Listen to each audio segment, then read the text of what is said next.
তোমরা একটু মনে করো তো, তোমাদের জীবনে এমন কিছু কিছু মানুষ থাকে যাদের তুমি তোমার নিজের জীবনের থেকেও বেশি ভালোবাসো।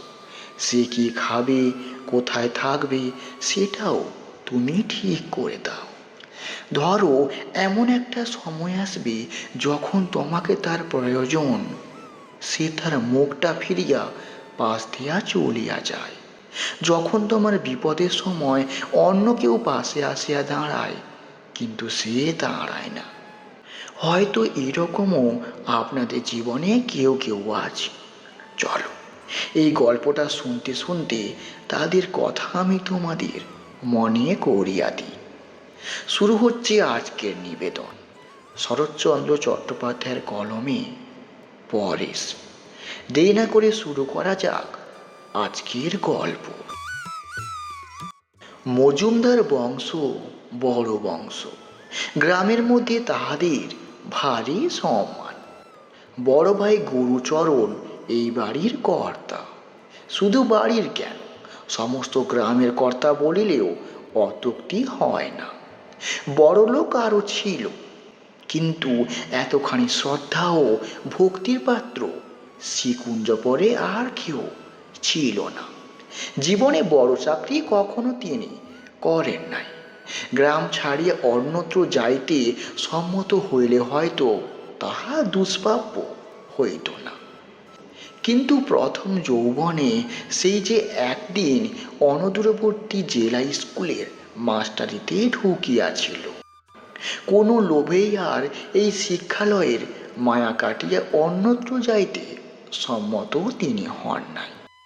এখানে 30 টাকা বেতন 50 টাকা হইয়াছিল, এবং তাহারই অর্ধেক 25 টাকা পেনশনে বছর 3 হইল অবসর গ্রহণ করিয়াছেন।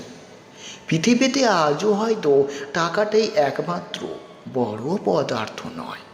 তা না হইলে বিবাদ মিটাইত, সালিস নিষ্পত্তি করিতে, দলাদলের বিচার করিয়া দিতে তাহার আদেশই শ্রীকুঞ্জপরে সর্বমান্য বস্তু হইয়া পারিত না। তাহার অপরিসীম স্বধর্ম নিষ্ঠা, চরিত্রের দৃঢ়তা এবং সাধুতার সম্মুখে সকলেই সসম্মানে মাথা নত করিত। বয়স 60-এর কাছাকাছি। কেহ চরিত্র, সাধুতা বা ধর্মের বাড়াবাড়ি করিলে 10-20 খানা গ্রামের লোক তামাশা করিয়া বলিত, ইস, এ যে একেবারে গুরুচরণ। গুরুচরণের স্ত্রী ছিল না, ছিল একমাত্র পুত্র বিমল। জগতে অদ্ভুত বলিয়া বোধ হয় সত্যিকারের কিছু নেই। না হইলে এত বড় সর্বগুণ পণ্ডিত পিতার এত বড় দোষিত পুত্র যে কি করিয়া জন্মগ্রহণ করিল, লোকে তা ভাবিয়া পায় না। পুত্রের সহিত পিতার কোনো সাংসারিক বন্ধন ছিল না বললেই চলে, কিন্তু তাহার সকল বন্ধন গিয়া পড়িয়াছিল ভাইয়ের পুত্র পরেশের উপর। হরিচরণের বড় ছেলে পরেশই যেন তাহার আপনার ছেলে। পরেশ MA পাস করিয়া আইন পড়িতেছি। তাহাকে বর্ণ পরিচয় হইতে আরম্ভ করিয়া আজও সমস্ত পড়া তিনি পড়িয়া আসিতেছেন। বিমল যে কিছু শিখিল না, এ দুঃখ তাহার এক পরেশ হইতে মিটিয়াছে। ছোট ভাই হরিচরণ এতদিন বিদেশে সামান্য চাকরি করিতেছিল। হঠাৎ লড়াইয়ের পরে কি জানি কেমন করিয়া সে বড়লোক হইয়া চাকরি ছাড়িয়া বাড়ি চলিয়া আসিল। লোককে চড়া সুদে টাকা ধার দিতে লাগিল। স্ত্রীর নামে একটা বাগান খরিদ করিয়া ফেলিল, এবং আরও 2-1টা কি কাজ করিল, যাহাতে তাহার টাকার গন্ধ 5-7 খানা গ্রামের লোকের নাকে পৌঁছতে কাল বিলম্ব হইল না। একদিন হরিচরণ আসিয়া সবিনময় কহিল, দাদা, অনেকদিন ধরেই আপনাকে একটা কথা বলবো ভাবছি। গুরুচরণ কহিল, বেশ তো, বল না। হরিচরণ ইতস্তত করিয়া বলিল, আপনি একলার কত পারবেন, বয়স তো হলো। গুরুচরণ কহিল, হ্যাঁ হলো বই কি, ওই 60 চলছে।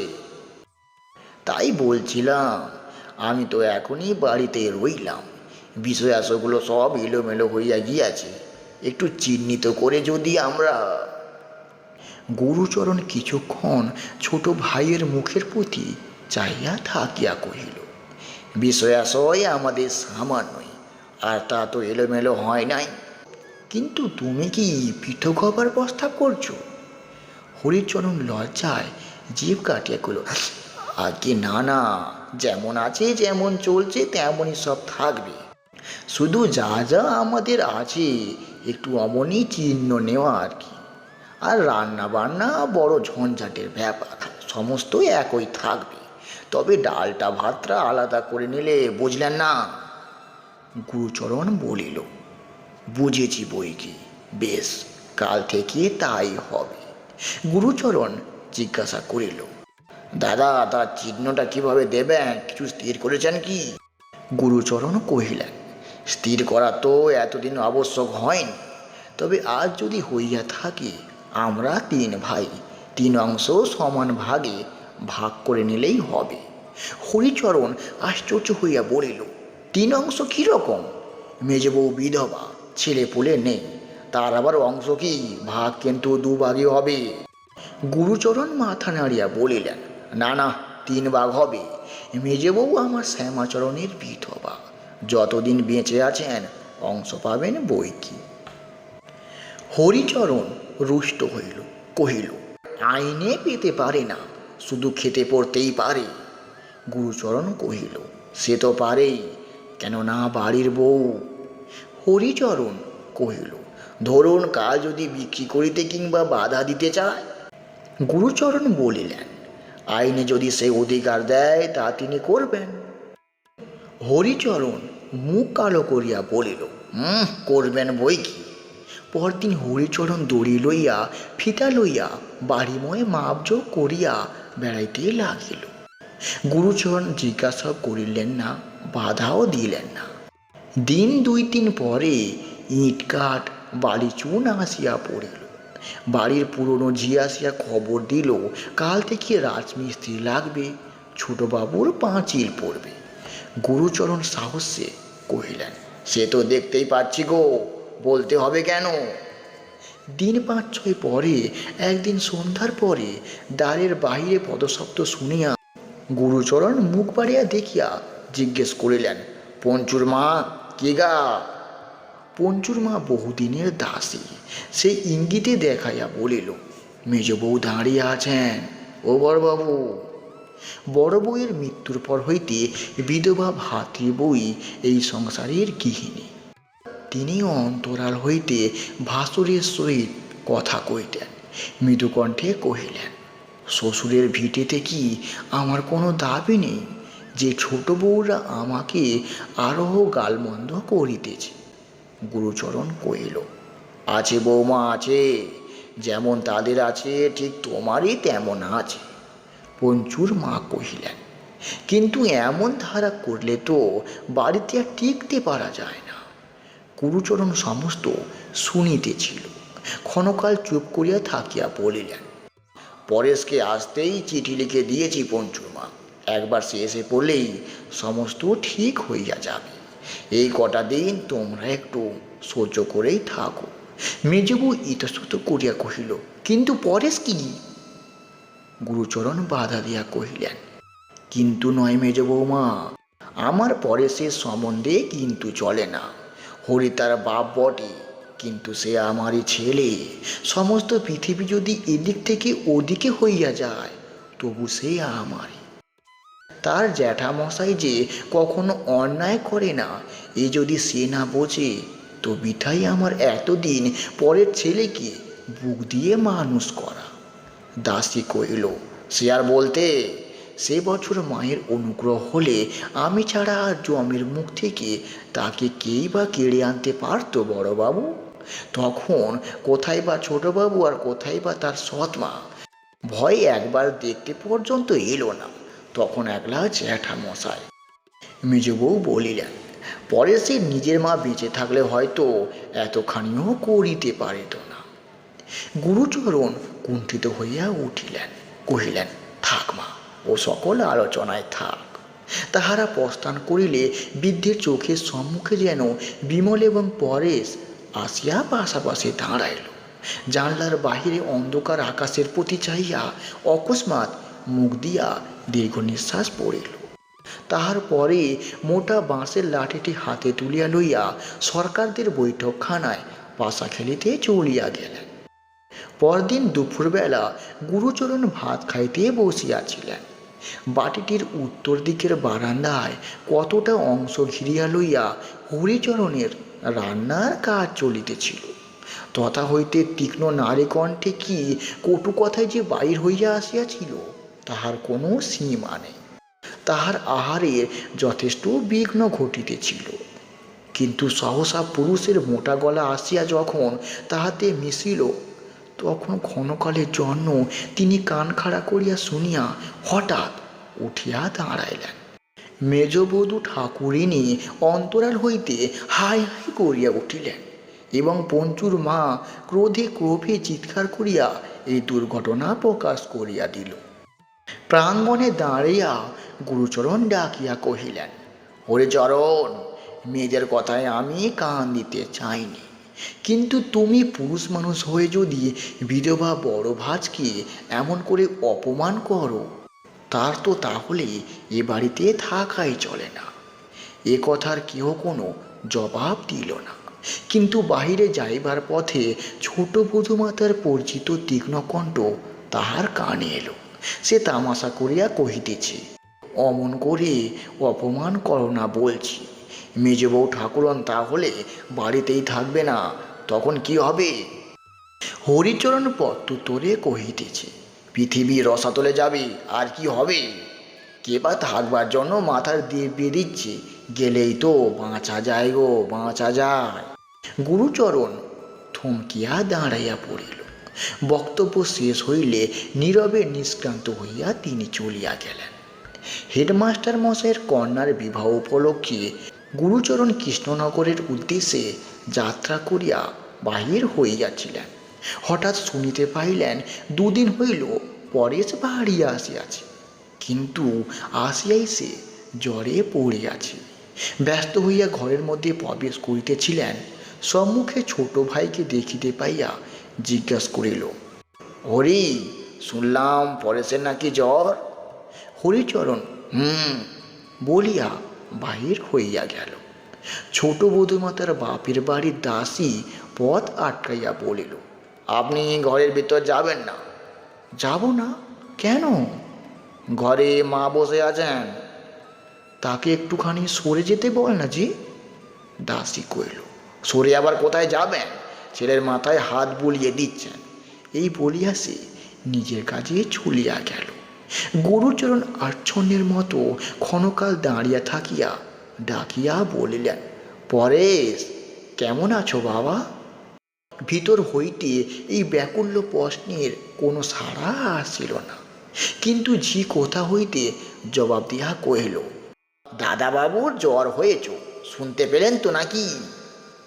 গুরুচরণ স্তব্ধভাবে সেইখানে মিনিট দুই দাঁড়িয়া থাকিয়া আস্তে আস্তে বাহির হইয়া আসিলেন এবং কাহকে কোনো কথা না কইয়া রেলওয়ে স্টেশনের অভিমুখে প্রস্থান করিলেন।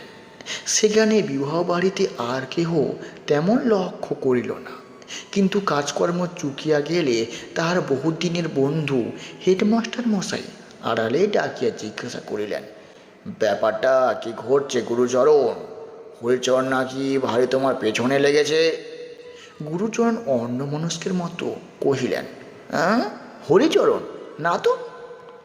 নাকি হরিচরণের শয়তানের কাণ্ড তো সবাই শুনেছে।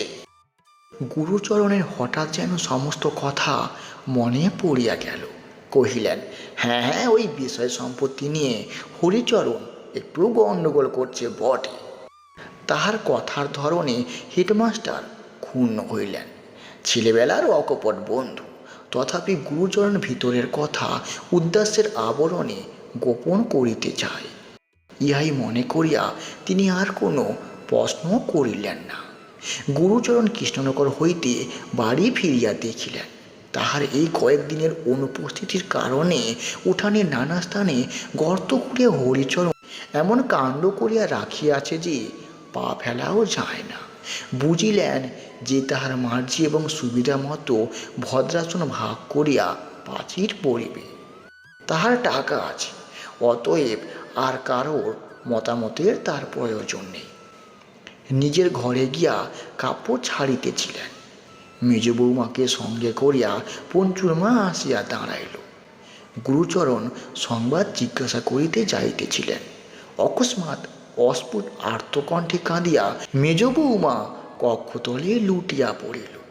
পঞ্চুর মা নিজেও কাঁদিতে লাগিল এবং কাঁদিতে কাঁদিতে জানাইল যে পরশু সকালে মেজ বৌমাকে গলায় ধাক্কা মারিয়া হরিচরণ বাড়ি হইতে বাহির করিয়া দিয়াছিল এবং সে উপস্থিত না থাকিলে মারিয়া আত্মরা করিয়া দিত।